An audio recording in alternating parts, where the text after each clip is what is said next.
ఆయన గురువు ఏమన్నా ప్రతి ఒక్కరు తెలుసా నా ఉదిగిల్లో బట్టలు తీసుకొడతారన్నాడు.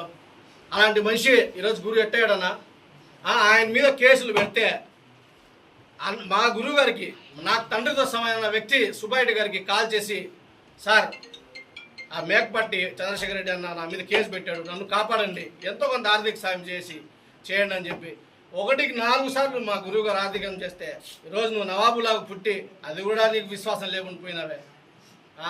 మాకు సిగ్గుచాటు వస్తుంది నా ప్రెస్ మీట్ మాట్లాడుతూ ఉండే.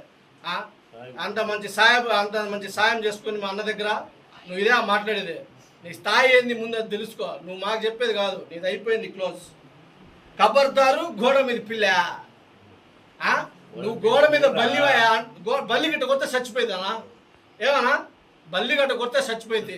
మా గురు పులి ఆడిపోయినా ఆయన ఇంకా రాజకీయం స్టార్ట్ చేయాలా.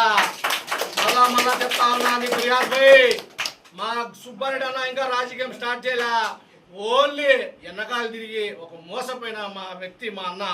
ఈరోజు ఎన్ని గొడవలు ఉన్నా మా అన్న కోసం ముందు మేము ఎందుకుంటున్నామంటే ఆయన దగ్గర నుంచి చూసాం కాబట్టి, ఆయనకి రాజకీయం ప్రతి ఒక్క సబ్జెక్ట్ తెలుసు కాబట్టే నువ్వు ఎమ్మెల్యే అయినావు. ఈరోజు ఊరికైనా కాలే, నువ్వు ఒక్కరితో నీదేం కాలే.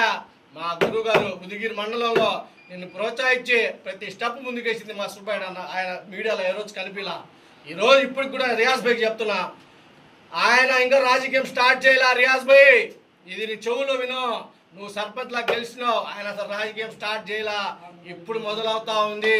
మా మొదల్లో ముద్దాగా ఆటో వచ్చి బుక్ అయినావు, చూసుకుందాం. ఇదైతే ఆపేది లేదు. నువ్వు ఏ పని చేసినా రాజకీయాల్లో ఉదిగిలో ప్రతిదీ మేము వేలు పెడతాము.